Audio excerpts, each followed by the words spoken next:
But Good. cool, awesome, right. Excited. Um, so welcome everyone, and I am super excited to have my my next guest, Rachel, here today. She has a super inspiring story when it comes to recovery from long COVID, and I think she's got a lot of good little nuggets of information that can help you guys as well with your recovery. So let's say hi to Rachel, and maybe you could give us thanks. And yeah, maybe you could do a little bit of a sort of background to your situation before COVID, and yeah, talk a little bit about the sort of initial experience, I guess, and yeah, how it sort of developed. Yeah, okay. Well, me first. Who am I? I guess I'm a mum and a single mum, and I think actually that's probably part of the whole story. I'm a runner, so kind of before COVID, I was training for a marathon. I'm a really keen cyclist. From a work perspective, I'm a leadership trainer, and I think all of these things actually fed into kind of why I got COVID, but also how I'm getting out of long COVID. I work mostly within the NHS. I've got a fairly working knowledge. I'm not a doctor, working knowledge in terms of how the NHS works. I work across all specialties. I graduated as a biochemist, actually, so that was quite interesting to go into the biochemistry of long COVID. And I'm an NLP trainer. So a lot of what we'll talk about, I guess,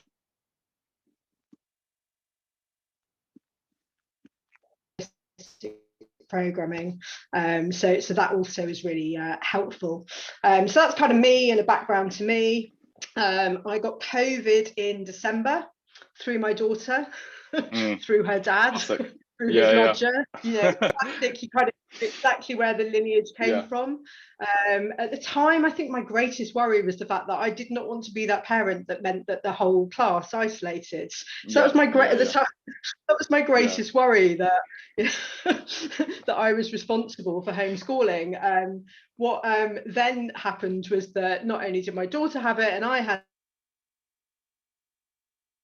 it, but this was just before Christmas, my family, then also then most of their families. So you sort of see the ripple effect of just quite how infectious it is. I think like you, it was fairly mild. I actually thought I got away with it. You know, I had a few days, I kept working for a few days until the brain fog got too much. And eventually I did cancel some work.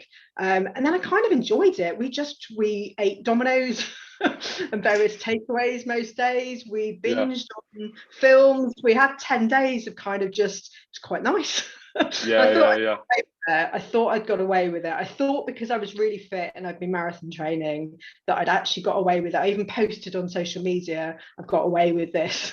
You know, and then went back to normal. You know, and does this sound familiar?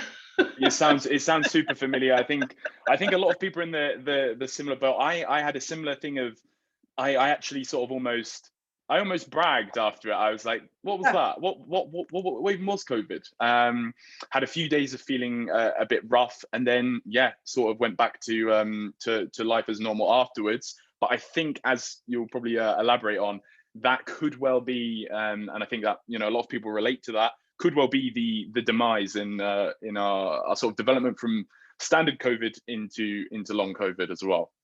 Yeah, I mean, I think my demise maybe came from before COVID, but also then, as you say, you know, what led up to COVID, like the year before, I think had an impact, and I guess we'll talk about that. But also, I think it was Christmas time. By the time I got let out and I'd had 10 days or whatever it was of isolation, it was Christmas. And so I had time off work, so I got back to running, I got back to cycling. I mean, in retrospect, my mum actually said, be careful, there is such a thing as post-viral fatigue. And I laughed at her and went, but I feel fine, I've had a really mild version. So I think I did a 10K run on Christmas Day, that felt fine. So I did another one the day afterwards on Boxing Day. Got on my bike the day after that, and I basically did some form of exercise for about a week and a half. I mean, you know, I was training for a marathon, so that might sound like a lot. It wasn't really a lot for me. That was just what I was doing. And then I think January the 3rd, 4th, I'd started to realize that 2 or 3 coffees in the morning wasn't enough. I was sleeping more. But I thought maybe that's just me getting over COVID. And then I think the fourth, I had a client call and I could hardly, I didn't feel like me. I could hardly think. I had no energy, fatigue hit, you know, and what turned into the kind of boom and bust cycles then of, you know, several days of hardly being able to function. I managed to run 4 training workshops in that first week of January. I don't know how I did it. I was literally burning both ends for sure. Well, I was literally just trying to put on a face. I think I know my stuff so well that I was able to do that, and then I was crawling into bed.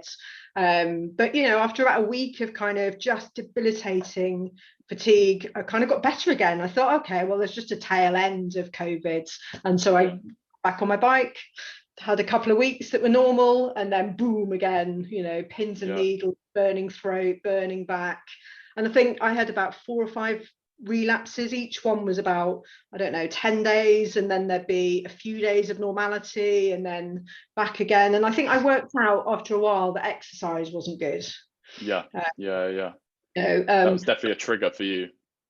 Well, I think it was one of the triggers, because then after a while I stopped exercising, but I was still working, and I was actually working on working by kind of lying in bed.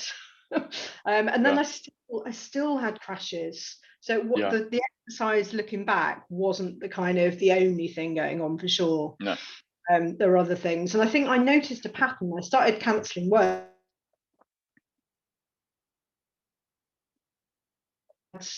Work coming up, I would crash a couple of days before, and so and to begin with I thought, oh, that's really just weird that you know, bad luck that I seem to be all right until I've got some work. And then I started to realize that actually it wasn't bad luck. There was actually a connection there for sure. Stress of performing, having to be well for a certain time, that was actually kind of then triggering it. So I definitely had a similar thing to that. And one thing I'd like to sort of touch upon as well before we get into sort of that stuff is in terms of the sort of symptoms as well, because I know a lot of people watching it who maybe don't have long COVID, for example, it's sometimes hard to differentiate what long COVID is, or you know when it potentially becomes chronic fatigue syndrome as well. What the difference is between that in terms of symptoms that you would get versus sort of your standard post-viral fatigue. Because I, for example, had post-viral fatigue, fairly mild, following glandular fever when I was like 18 or 19. But what I had following that was more of, you know, I felt I would get tired sooner, and I just, you know, I needed to sleep more. I had less energy during the day. But then obviously the symptoms that I experienced in long COVID, the depersonalization, the fog, the sort of bone aches and chills and things like that, was something completely different. So maybe sort of from your point of view, would you be able to sort of describe some of those symptoms and how they sort of manifested in your case? Because as most people know, with long COVID, it's very heterogeneous and there's no one size fits all. Yeah, absolutely. So I mean, when you talk about categorization, I've no idea. I don't, you know, I went to the doctor and they went, oh, that sounds a bit similar to ME or chronic fatigue, and I did kind of go down that route of reading that. I've no idea in terms of the categorization. I'm not sure that anyone in the medical profession, there's no agreement. So I don't know whether it's labels or whether there are different things. It is interesting that I've met so many people that have had long COVID that have also then said that they've had something else in the past that's been either post-viral. So I don't know whether there's some connections there. For me, they call it the symptom imperative because the symptoms change. And I think that was another thing where I realized that it's got to be the nervous system, because it's not the same symptoms all the time. It's not like break an arm and your arm hurts. It would be one thing one day, one thing another day. So that was another thing that led me to go, there's nothing physically wrong as such, it's my brain contributing to this. But the needles, burning back, and that kept repeating. Actually, every time I crashed, my back would feel like it was on fire. My throat would feel like someone was strangling me. I mean, the real physical symptoms. So my toes went purple and kept swelling up, inability to control my temperature. Yeah. So I'd end up running baths, and just particularly my feet and hands, it was like Raynaud's. What else did I have? Insomnia. Like I've never before. It was possibly the worst. I became obsessed with that. Some brain fog. And actually, I think that was one of my first symptoms to go. But I think because I carried on reading. And I wonder if, because I was determined to read, whether I somehow kind of got my brain out of the brain fog piece. I don't know, or whether I was just lucky and that wasn't one of my symptoms. What else did I have? I went grey at one point. I remember looking in the mirror and just thinking, I am grey. I've got no colour. And my ribs were, I don't know if they were inflamed or they felt inflamed, but I could definitely feel my ribs felt really tight. So yeah.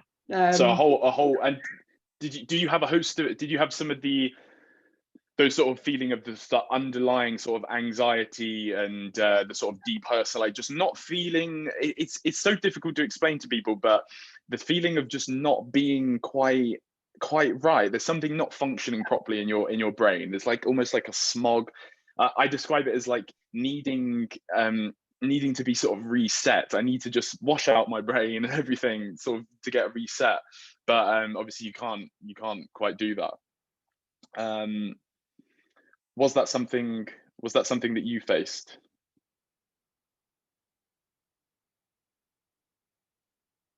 Maybe it is depersonalization, but just this absolute impending doom. It's like fear of I don't know, it's like the worst kind of fear. But it's interesting, I recognize that. So I was a scuba diver, and I had a really bad scuba diving accident about 15 years ago, and I had that same, or to me it felt like that same level of fear then. When I thought I was going to die, basically. So it's that fear. It's horrifying, because I had a time when I was lying in, for the first few months of sort of having long COVID, I had a resting heart rate of 130 or something like that, and just lying there pounding away. And I thought, surely I'm going to die at some point, surely. And we'll go into obviously later on why we think this is sort of happening, but it's terrifying. It's really, really scary. And that's why I think obviously we're going to discuss this sort of stress response. I think has such a massive impact on all of the symptoms.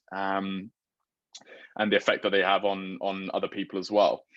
So I think that obviously we both talked about this before, that we, following our sort of approach to long COVID, we've tried endless different things. So we've ended up in this sort of neuroplasticity sort of route.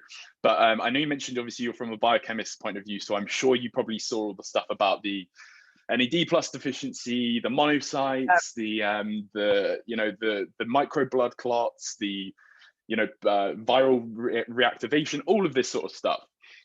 We've all seen all of these sorts of things pop up.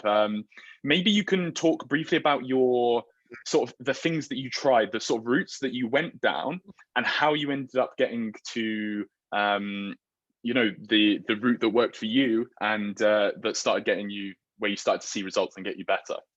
Yeah, I mean, first of all, it made me realise why I did biochemistry as a degree, and then made this decision never ever to do that.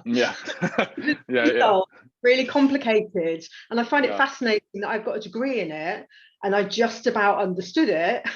But there's all these people that have got no scientific backgrounds that are following these kind of routes, and it's really interesting, isn't it? I think I was really lucky because I'd kind of cancelled work, and then would crash and then cancel work, and then would get better and cancel, and so on. I know that pattern was so strong.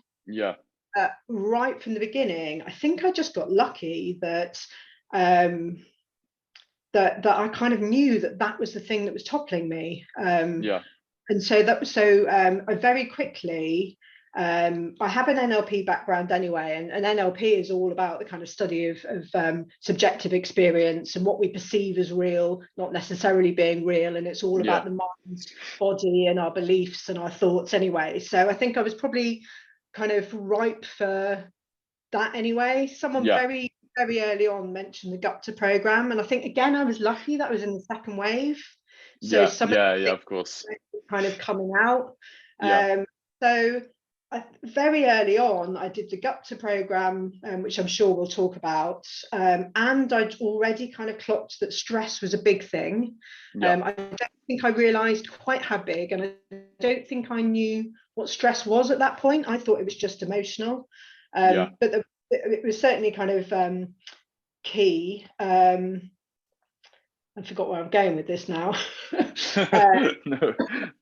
Where am I going with this? No, so I think I through, and I think I also read Alex Howard's autobiography, and somewhere hidden in there, he realised that every time he went to a different place in the country, his ME would get worse, and whenever he went somewhere else, it would get better. And there was this one line where he went, "I realised that ME is disease of the mind."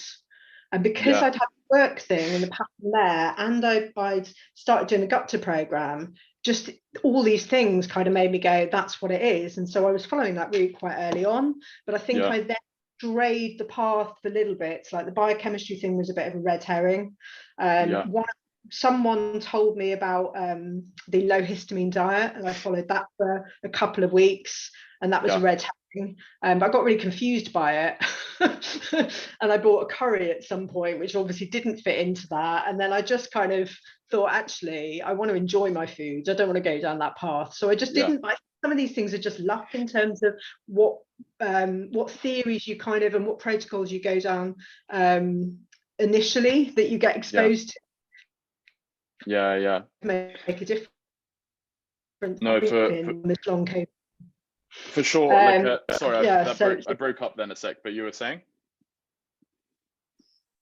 No, so I was going to say I did take the supplements. I took pretty much everything that anyone told me to take, which now just seems ridiculous. And I don't know. I mean, I think it was I had a routine every day, and I think that helped. And one of the pieces of routine was taking these supplements. So I think just for the fact that I was in this routine was helpful. And I didn't want to stop taking them just in case they were helping. But I'm not absolutely convinced that they were. Like my partner was just like, "You are rattling. You're just taking you don't know anything about quality, you don't know about the absorption." And since then I've thought about it, and I thought, I don't know that they would have done any good. I changed my diet so it was more healthy, it was more rainbow. I think that probably on its own would have been enough without doing that, but you don't know, so you take them just in case. I mean, you hear all of these different things, like you know, the NAD plus deficiency. You think, right, I need to get onto this, and then you hear about, I don't know, like autophagy, and you're like, right, I need to get onto this. And again, I think this sort of feeds this sort of feedback loop that we're talking about when we talk about it sort of being because I reiterate this all the time. In my opinion, like there is this mind body connection which is going on, and it's your brain, you know, stimulating your nervous and immune system. But I want to reiterate to everyone that these are real symptoms. So, you know, your blue toes, 100% real symptoms. Pounding heart rate, real symptoms.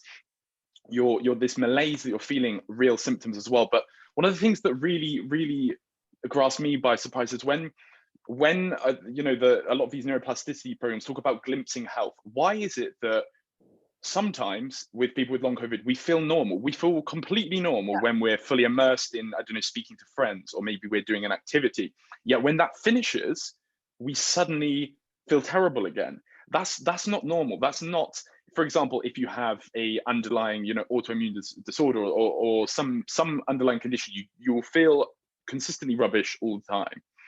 And that was something that really sort of shook, like, to me, as to that, you know, maybe there is more to this. Maybe it is a case of my brain having some sort of impact on it. I think you're right, and I think there's a couple of things that for me kind of stood out. Was the fact that I think we live in a culture where we expect cures. Like, I grew up in the 70s where if you were ill, you went to the doctor and you got antibiotics. I don't know how many times, that was what you expect. You don't go to the doctor and they go, well, actually your breathing's dysfunctional, or you don't expect that. You expect to be given a tablet. And so I think when the supplement thing came out, people went, that's what it is. That's got to be, myself included. Whereas now when I look back, I go, there's no doubt that it changes the biochemistry. There's no doubt it's real symptoms. But if all you're doing is putting a bandage over something and you're not treating the cause, then you carry on. No, short circuiting. So I think that's interesting. Yeah, I really think that we talked about at the beginning a bit about this sort of, sort of a lot of people what sort of running. So how have I ended up in this hyper aware? So the whole neuroplasticity approach is that you're stuck in this hyper aware loop. You become super hyper vigilant. So anything you detect a symptom. I'm sure a lot of people who are watching this now will know that hundreds of times a day they will either, like I did, I'd be walking along the street and I'd be like, oh fuck, my vision's blurry. Why is it blurry? And then I'd have a 2 seconds later, will I ever recover from chronic fatigue? Some people have never recovered from chronic fatigue. Shit, there's the brain fog again. My heart rate's going fast. And this constantly goes on and on and on. And it's not your fault. This has happened. Some conditioning event has happened at the beginning of this illness. I think, like we say, probably because of stress followed by a virus. And your body has then been put into this hyper aware mode where it's just trying to protect you.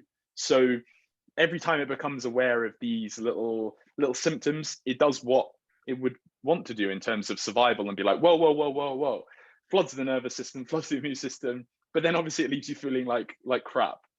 And the only way you can break out of this loop and this cycle is to become aware of it. Cool. So we slightly touched upon this sort of neuroplasticity idea, but I think, as you were saying earlier, I think this is something that this stems all the way back to the very beginning. So when you first got ill, so in your case, my case, and everybody who's watching, I think it all stems back to that. And I think, like you said, stress has a very big impact on this, and that the stress response is highly responsible for what is going on. So yeah, maybe you could touch upon, I know you want to say a few things about the stress response, especially at the beginning, and how that feeds into long COVID happening later on.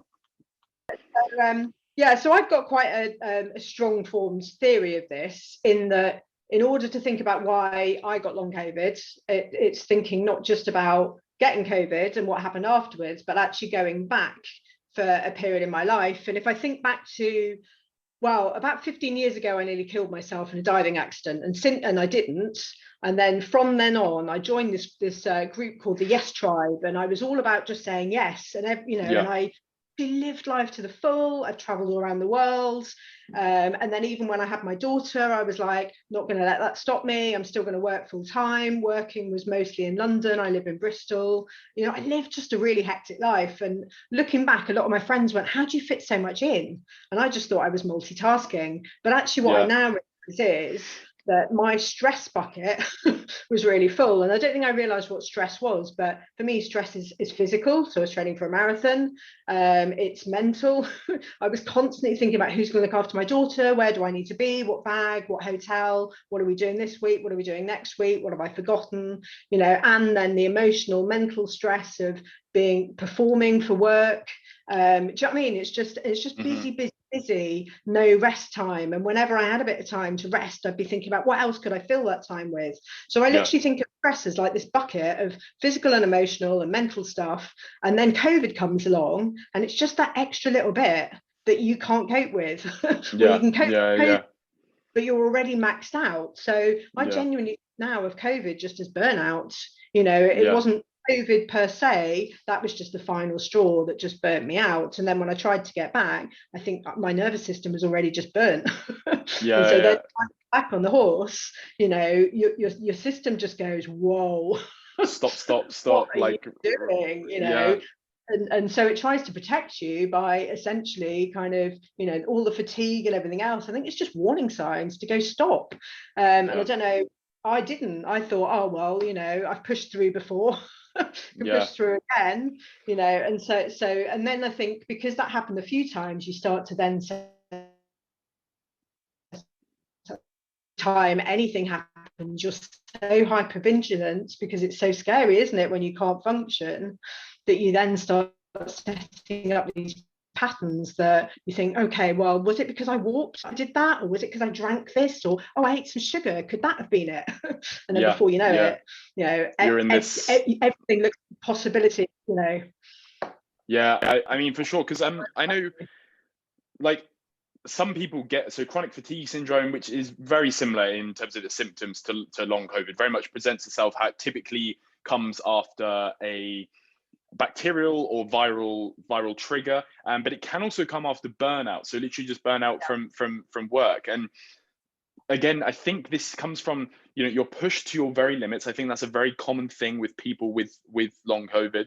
You know, I didn't sleep at all the weeks before. I was out drinking, partying, generally just been traveling roads. And then this virus comes along, and even though we didn't have it that badly, it wasn't that bad. Your immune system is so depleted that your brain, which controls your immune system, is like, whoa, let's overfire. And then you're trying to go back into things like I went running straight afterwards, and your brain is saying no, whoa, what's happening? So it becomes conditioned to be massively oversensitive and reacting to any of these little triggers in such a way.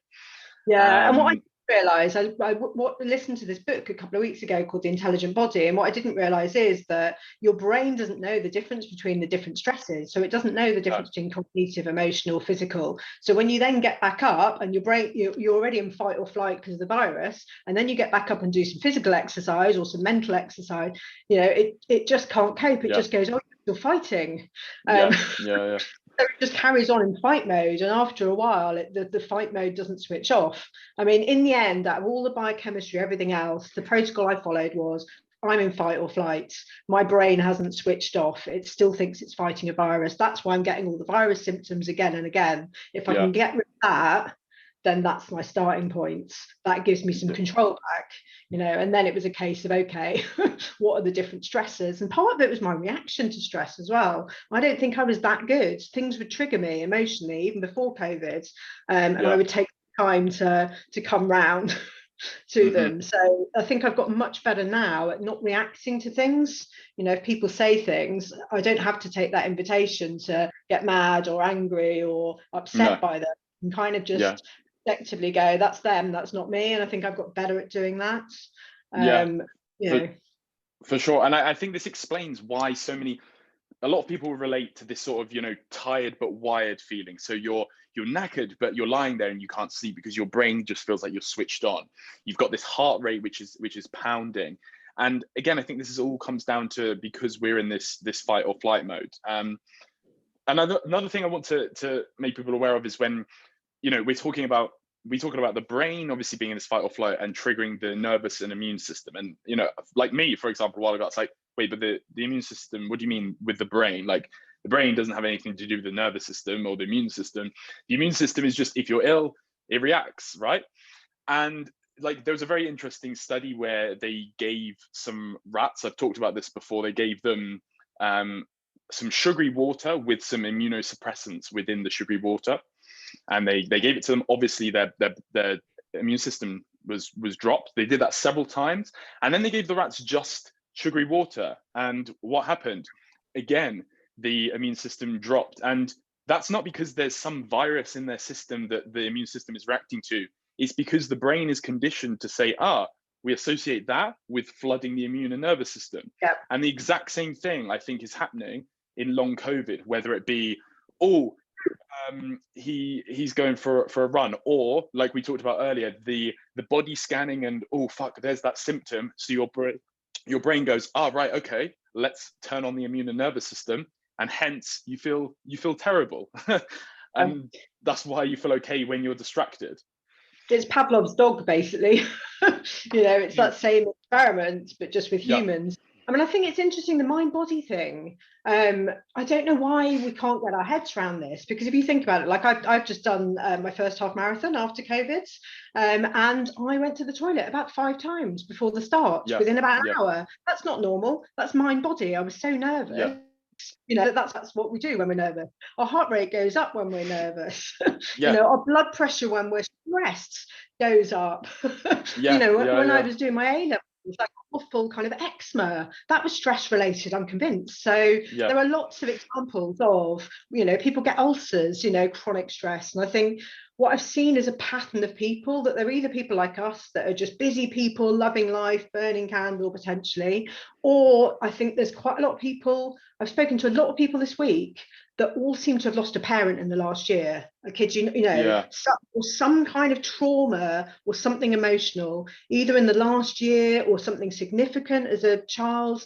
And you sort of start to realize the impact of trauma that could either be a big trauma or could just be the drip, drip, drip of life yeah, and stuff we don't kind of deal with as well as we could, or that there's yeah, too much. And I think that's quite interesting to think about us as just the whole picture, not just a bunch of symptoms, but the whole story. And I think yeah, that's really telling. for sure. And I think this also then leads to some of these triggers as well, because I think we spoke about this as well recently, because for me, one of my final symptoms to get over was post-exertional malaise. I know a lot of people have that. You'll do like a small walk or a light run, and it's nothing taxing, but afterwards you will be ill for days. You'll be in bed and you'll be like, what is happening? What is going on? And we spoke about this recently. And with me, for example, the other week, I went for, I told you about this. Went climbing, really intense. Climbing is hard work. So I was pulling myself up, everything. The next day I was fine. Yet 2 days later or 3 days later, I went for a walk. And then following the walk, I was in bed for a huge amount of time. And again, I think this is because your brain has been conditioned to be like, okay, there we have walking or this certain exercise, and the following day it triggers the immune. And again, this is not in your head. This is not your head. This is not you just being anxious or having anxiety. This is real life symptoms that are happening, but it is influenced by your brain expecting it almost. Yeah, I mean, anxiety, it's actually, I've got a friend who suffers from anxiety, and she said when she's really anxiety, fatigue she gets is phenomenal. Yeah, So it is kind of fairly well known that you're really depressed if you're anxious, it does, all these other symptoms do then come in. But yeah, I had a similar experience with you, where I went for a bike ride and I intended to do 10 minutes and I actually did 15, but I freewheeled. My heart rate didn't go above 70. And yeah, yet, because I meant to only do 10, and my boyfriend had encouraged me to do 15, and I believed that I would get PEM 36 hours later. yeah, uh, yeah. that's what happens. And then once you start the niggles and the worries and the thoughts, you just enter this vicious cycle, Mm-hmm. and before I knew it, I was back in bed. Yeah, So, yeah, now I look back and go, actually, that was not an energy that was not about energy per no, se. Capable. I didn't even pedal. It was downhill most of the way. I was walking in the house all the time. But it's these expectations, isn't it, and these beliefs that you end up setting up somehow.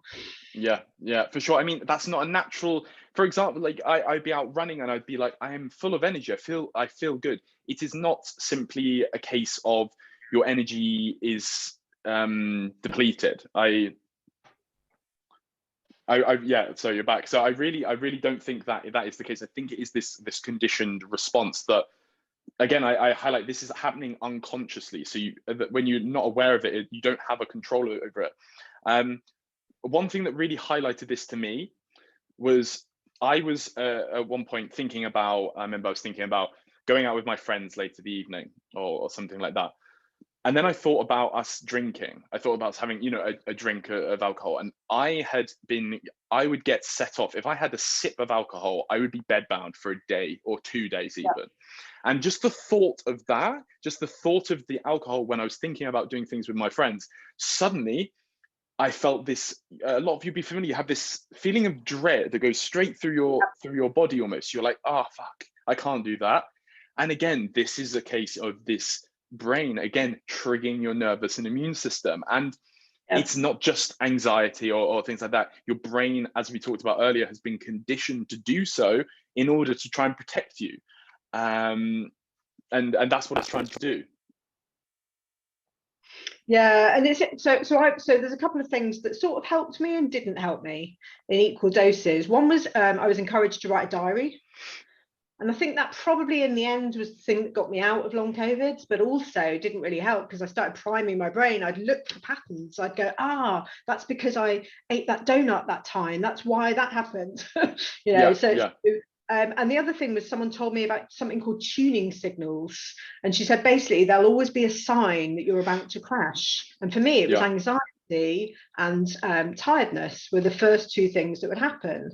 And so every time I felt anxious or tired, and it wasn't just anxious, it was that dread that you talked about. In my head, I go, oh my God, that means I'm going to have to crash. Right, I better get to bed now before, maybe I'll be able to minimize it. But actually now what I realize is those two things were not about an indication that I was about to crash. They were actually the first signs that my brain was consciously, trying to tell me not to do those things because it was worried. It was the first signs of fear. And by listening to them and then scanning and then worrying, that was actually me on the edge of the pit about to go into a crash. But what I worked out is I had control. At that point, when I recognized what was going on, there's a control in terms of if you can talk to yourself and reassure yourself, then there's no reason why you have to relapse.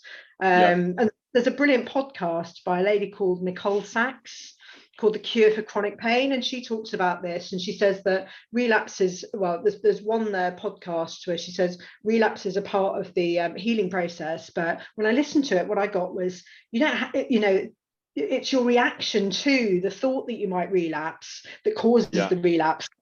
It's the belief that you've overdone something that actually causes it, not the overdoing. But we very quickly assign these activities, and then we start to, that's how beliefs are set up. Something happens. We go, it must be that. The next time it happens, the belief is even stronger. And the longer it goes on, I think the harder, because then these beliefs get more and more entrenched in what happens. For sure. And I think it's constantly being reinforced. And, this for people, like, this is in no way saying, you can exercise your way out, because that is just not the case at all. Like from my experience, what I have found, so I have been, 2.5 months ago, before I was aware of this neuroplasticity thing, I would be having these ups and downs constantly. But over the past 2 months, part of my sort of brain retraining element has been fixating and noticing every time I have any sort of negative symptom pattern that a normal person wouldn't have. So, fuck, there's the brain fog. Or what if I never get better? There's someone running. I wish I could do that. If I eat this, I won't be able to do it. And every time these thought patterns come up, I pull myself, I tell myself to stop, and I pull myself deep breath, and I pull myself away from them. And it's not going to happen just like this. But the brain has been shown time and time again that it can be reconditioned and can be retrained out of these loops. And over the last 2 months, I've gone strength to strength until the final thing has been this sort of post-exertional malaise. And again, I mentioned to you that speaking to you about it and your interpretation, how you're priming for this fall afterwards, I noticed that. And then actually just 2-3 days ago, I went and did a BJJ, a Brazilian Jiu-Jitsu session, super hard, really intense session. So I did a Brazilian Jiu-Jitsu, super intense session. And then I felt great doing it. I felt really, really good. And then I come home and I notice, my legs are starting to feel achy and a bit ill. I'm starting to get these worries. Fuck, what if I've done my nervous system? What about the microclots though? What if this is a microclotting issue and I'm damaging? What if this? And so I stood there and did these exercises, repeating them again and again and again. And I didn't crash. I didn't crash. Again, this will improve over time and with repetition, because you're not instantly just gonna, I'm not saying you can just stand there and be like, no, stop. That's not how it works. It's over time and repetition, I believe, of doing these things. You can learn to recondition how your brain interprets these signals. And full health is 100% possible. I really, really believe that for everyone who's suffering from this. Yeah, and I think it's learning to see yourself as someone that's well. Yes, yeah, We get yeah. these ill behaviours of watching and worrying, and then I've seen it on the Facebook groups, and the Facebook groups have been a godsend, but also, you know, they've yeah, in equal measures, a godsend and then kind of the worst kind of priming. You know, where people get, you know, someone put a positive post the other day and went, oh, I've managed to do lots and work a full-time day. And someone else then went, well, careful you don't crash, you know, or watch out for you crash, or, you know, that sounds like you've overdone it. Be careful not to, make sure you rest, make sure you don't do too much. I mean, imagine that kind of feeding in your brain. You know, someone actually went, oh, I socialized for a couple of hours and I came back for the first time in a year, and I came back and I felt the fatigue. And there was a whole post of people going, but you've done too much. You shouldn't have done that. You should be lying in a room in the dark. And it's like, no, you should be engaging with joy, because when you're engaged, that's what life's about. And I think you can't feel worry and joy at the same time. Everything about this is kind of putting stuff back in. All right, yeah, have some reset time that's about kind of de-stressing, but it's then about starting to rebuild your life slowly and giving yourself confidence to be able to do that. That's key. for sure. And what's your very sensitive, like I said, think how sensitive you are to even internal thoughts. So, oh, there's the brain fog, there's that. I have left all of the Facebook groups because I'd be feeling quite good, and then I would see the latest share about maybe it's a Epstein-Barr virus reactivation. I'd be like, fuck, maybe it is that, and then be set off on this cycle again. Even now, like, I share my videos on TikTok, and you know, I get the odds. Most people were very positive, but some people get the odd thing of like, no, it's due to microclotting, or it's due to this, and then I read it. Maybe it's to do with microclotting. And in my mind, I'm like, maybe it is. And I literally instantly feel the difference in how I feel.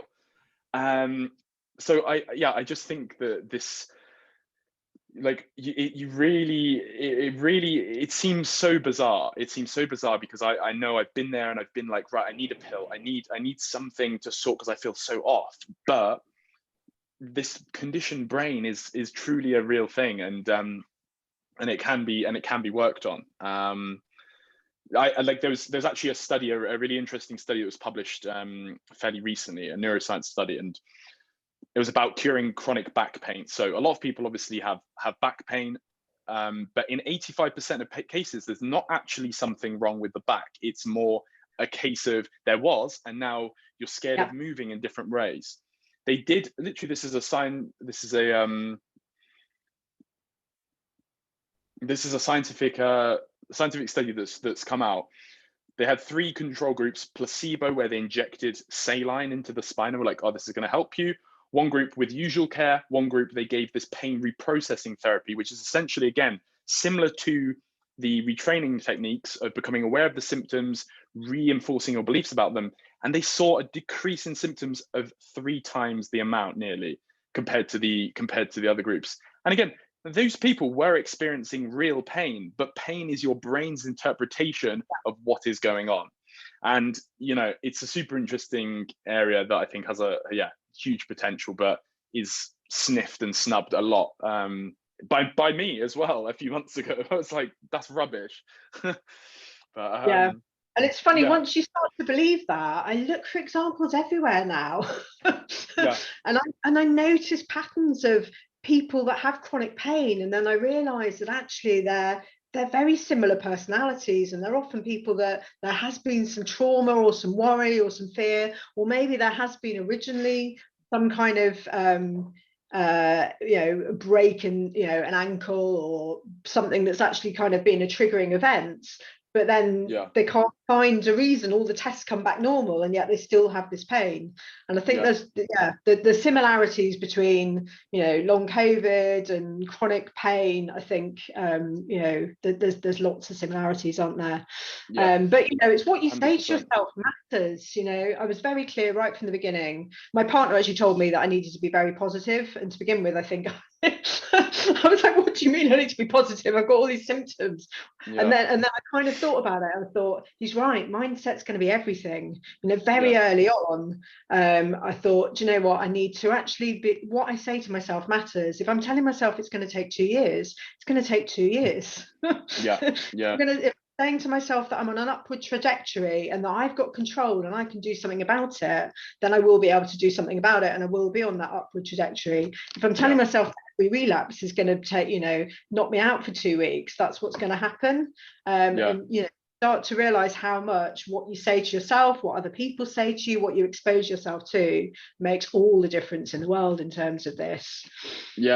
But though I like with the no amount of positive thinking also will help you unless you're aware of and consciously aware of what's going on. That's been one of the key things for me.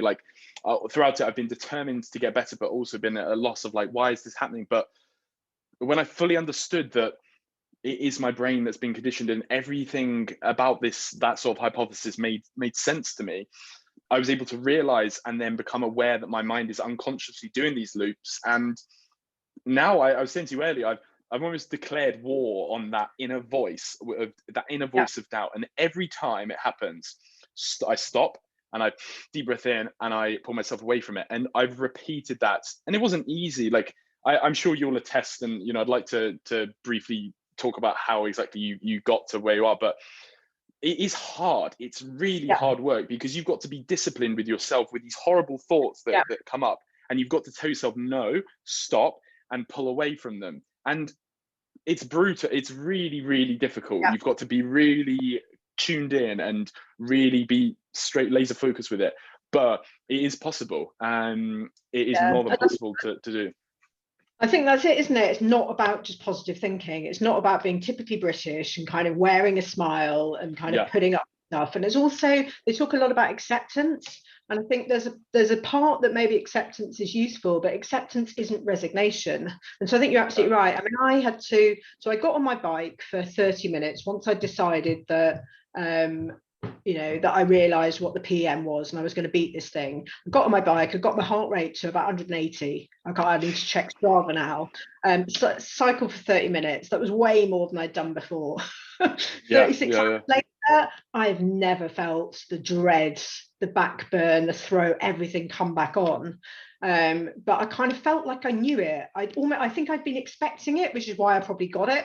But it was almost like, no, I'm going to beat you. I know what you are now. You can't have me. And I almost kind of thought of myself as having a devil and an angel on my shoulder, and it was two parts of me, and I was not going back. No. So I'm pacing around the kitchen, talking to myself kindly. It's not about being frustrated either. It's about understanding the condition, what's going on, how you talk to yourself, and again, what things you feed into your brain. And as you say, it's commitment, because I certainly had several episodes of increasing exercise and having these symptoms. So it would have been very easy to go, oh, it's not working. Right, that proved it. But you've got to be really sure of yourself, I think, in order to be able to come out the other side. But hopefully, success stories. I mean, that's the idea, isn't it? Don't listen to people that when they're really ill, look for people that have beaten it and look at what they've done. Read their blogs, read their videos, watch their videos even. For sure. I definitely think that's a big factor as well, because I for ages I'd scoured our recovery from CFS, but then I'd see any of this neuroplasticity, mind body, and I'd sort of skip over it because I was looking for the latest treatment, the latest pill, the latest thing. But I overlooked all of this sort of stuff, and it's honestly been a game changer. But just so some people don't, because obviously a lot of people maybe look at it and be like, but what if I just got onto my bike now, like I, for example, I tried to push through for a while. I was just like, right, I'm just going to push through. Because I wasn't aware of the unconscious stuff that's going on. I was like, right, I'm thinking positive, I'm going to push through, and that didn't work.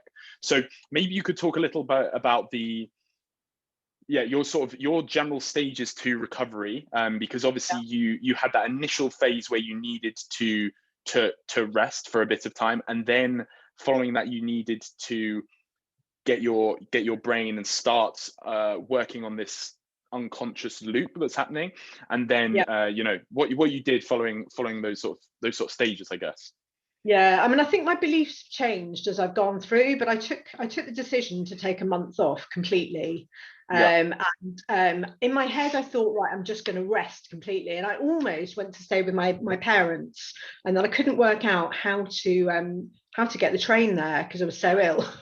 So I didn't. And I actually think that was a good thing because it meant that I kept my independence. And my friends took my daughter to school, and I stopped work for a month. And I actually think now, I'm not sure that it was just about resting. I think it was about de-stressing, about taking all the have-tos out, taking any pressure off, and just allowing yourself time to just kind of stop and reset. And you know, so actually I quite enjoyed that experience looking back. I wouldn't want to repeat it, but I love reading. So I decided that I was going to read my way through it. And I listened to podcasts. I've never had that time before. So it was unpleasant because I desperately wanted to cycle, and all my friends were doing that, and I wasn't able to. It was in the middle of lockdown, so that was helpful. But I just sat in my garden for like a month. But it's interesting, I don't think, someone told me about pacing and the spoons theory, and I just couldn't get my head around it. And I'm not that detail orientated, so I didn't do that. But I categorically think that I don't believe in the spoons theory. I don't believe. I've seen it where people go, if I'm going to go out for coffee for half an hour, I won't shower that day because that will use too many spoons. And actually what I think sets up these expectations. People would disagree with me, but I think I kept a slightly higher baseline because I was still reading. I still did a few Zooms with people that I thought might help. I was still listening to audios, I was still reading, I was still having to cook my daughter dinner in the evening, and so I'm not convinced that it's rest per se. I think I'm just taking a holiday, convalescing, taking time out of the do's is for me. So I do think there's a period where you kind of need to do that. And I think then what I noticed was that the symptoms started to disappear. And what was really interesting is I went back to work after about 6 weeks. I had a 2-hour training session that I've done again and again. I know it inside out. I thought I'd just try out, and I crashed 2 days before. And that's when I knew again, this is not about physical, this is mental. This is me really stressed about performance. So I did it anyway. I don't know, somehow I managed to pull the performance bag out, did it anyway, got through it, felt better afterwards. I thought, okay, that's interesting. It's not about pushing, but there is a bit about kind of coming out your comfort zone and doing a bit more, and you know, being prepared that the only way out is to start to build things back in and to be able, because that, you know, so it's an interesting, isn't it? There's 2 parts, I think, the sort of reset and de-stress, and then the building things back in, maybe in new way. But with that, you had, when were you aware of like because I know we've talked a bit about, I know you started doing a bit of like the Gupta program, you did also the lightning process, which I like to touch on as well. From what point had you really become aware of this? Because I think it's key once you become aware of this mind-body connection. And when did you start implementing these sort of like stops and becoming aware, and using these sorts of tools? Was that I think you said for you, thankfully, it was quite early on. Was that during the rest period or following that? Yeah, so I think there's a common myth that you should do the rest period and then the brain retraining. And I don't think that's right. I think you should consider the mind body right from the start. Rather than trying to split the two. For me, I'm not absolutely sure that the stops and all the rest of it made that much difference. I think that's just a process. When you start to notice what's going on, something to distract you, something to do.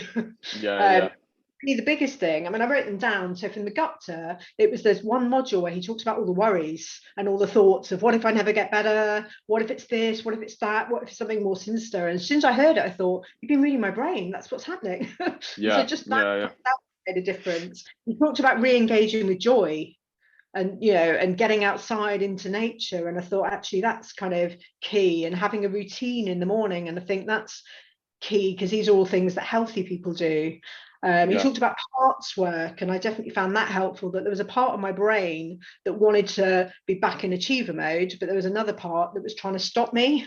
So I kind of had to talk to those two and persuade them that it was all right for me to go back to work, but I would take it a bit easier than I had done. And so I think there was that. I listened to Nicole Sachs about chronic pain, and she also talks about mind body. And then there was the lightning process, and the lightning process, I nearly fell off my chair. I was sat in this chair here, and I still thought I was much better. I'd gone back to work, but I still thought I had PEM. I still wasn't able to walk further than the end of my rows without the fear of crashing. And in fact, the day before I did the lightning process, I walked for 1 mile and 1 minute. And because I'd gone over what I thought, I'd had a really bad anxiety attack. And then when I did the lightning process, she went, "You're well." And I went, "No, I'm not. I've got PEM." And she went, "No, you've got as much energy as anybody else. It's just that you've got a leaky bucket." And I was like, "What do you mean?" And she said, "You are basically just your worries and your thoughts and the constraints you put around yourself is such that every time you do more than you think, you're firing your stress response, your autonomic nervous system is just firing, and so you're draining your battery." It's not that you haven't got enough energy, you're causing that drain. And I honestly nearly fell off my chair, but everything that I'd done up to that point, all the doctor stuff and the parts work and Nicole Sachs, suddenly made complete sense. And I'm an NLP trainer, so I know about the power of beliefs and thinking something's real when it's not. But it suddenly all came together. I went, oh my God, what I believed about the illness, I've then been fueling. And now that I don't believe that, I can just go and run. And so I did. I went to the pub, had a couple of pints, went for a run that week. No, I know it's crazy when these sort of things do click, because it's such a like, oh my God, like it is a crazy thing. But like, I think you've shown that it's definitely, there's a process, because just so people don't think like, oh, I just need to just get back into it. That's not at all what it's saying. You need to take the time to rest, and then to graduate your way back in. You need to be also, if you're not aware, that's the thing, you've been quite, I think, fortunate in the sense that you've been aware of this sort of mind body and this little voice that is constantly noticing these symptoms. So becoming aware of these very early on is super helpful. And like for me as well, it's been really, it's been mind-blowing, to be honest. And I think it's not about pushing through. There's no point. If you've got absolute fatigue, there is no point then going, I'm just going to push through. It's about how you talk to yourself, and it's about how do you reassure yourself. And when you're feeling okay and you're feeling calm, then going for a longer walk or a long run or trying it, and then you get the symptoms, which if you're looking for them, you'll probably get. It's then about how do you talk to yourself to calm it down, so that you start looking for proof of the fact that these new beliefs, that's what it's about, isn't it? It's about building these new beliefs so that they become stronger than the old beliefs. On, the more these beliefs have had time to take hold. So that's what's fascinating about it. For sure. And I think, like you say, like for me, for example, I had a year of being in this cycle, in this vicious loop. So it's taken a bit of time to break these loops. But then again, you see people who've had chronic fatigue syndrome for 20 years. They've been bedbound for 20 years, and they get back to a normal life after learning to recondition their brain. And I think that this is all possible. And I think we need to start listening in like you said, the right areas where people, there's always going to be theories about the microclots, the other things.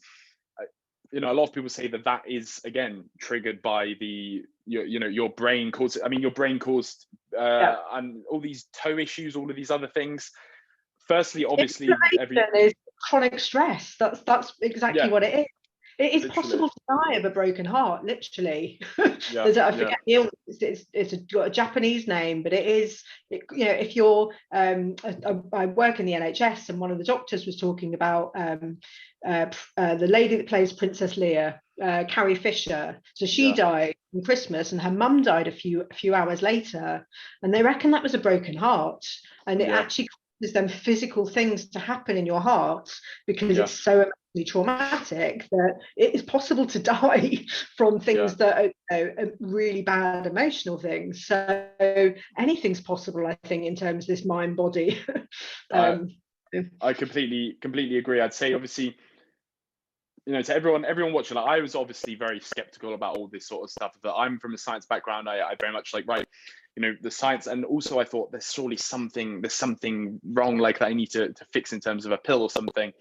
But I can't stress it enough, the impact that this has. And obviously get yourself checked out and make sure that everything's fine. I had numerous head scans because I was convinced I had something. I almost was like, oh, please, can they find something? Because that would explain why I feel so awful. But for so many people, and so many people watching, granted, there may be a few who have some ongoing sort of issues following COVID or whatever, but for the many, they'll be perplexed as to why their tests are fine, yet they feel so awful. And I would just encourage people to, maybe spend a month and immerse yourself in this, this neuroplasticity idea. And I think you'd be quite, hopefully quite surprised. But I think. Go on. No, I was just going to say, maybe we can. No, after you. It's a Zoom thing, isn't it? It's what happens on Zoom. Yeah. And then everyone goes, oh, I forgot what I was going to say. I was going to say, when we're nervous, I do a lot of presentation skills training, and people's breath, that gets quite dysfunctional and shallow, and and actually COVID did the same thing to me, where it made my breath really shallow and short. And so you realize that these kind of mind body things happening every day.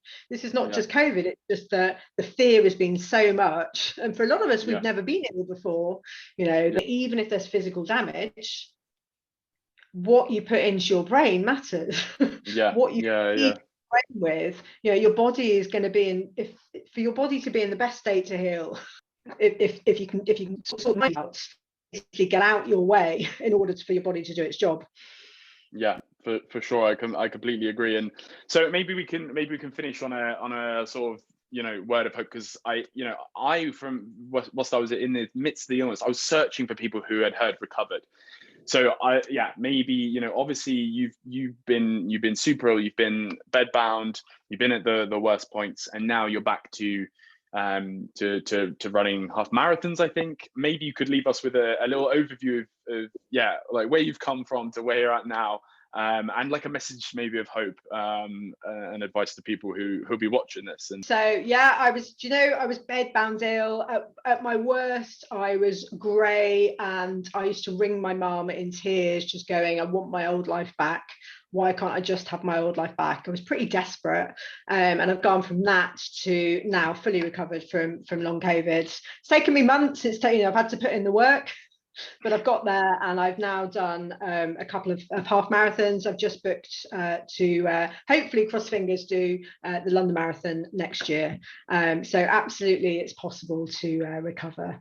And it's perfectly possible. Just get back to absolutely normal, hopefully taking some of the kind of key learnings around how you operate your life, so that if you get a nasty illness like COVID again, the same thing doesn't happen.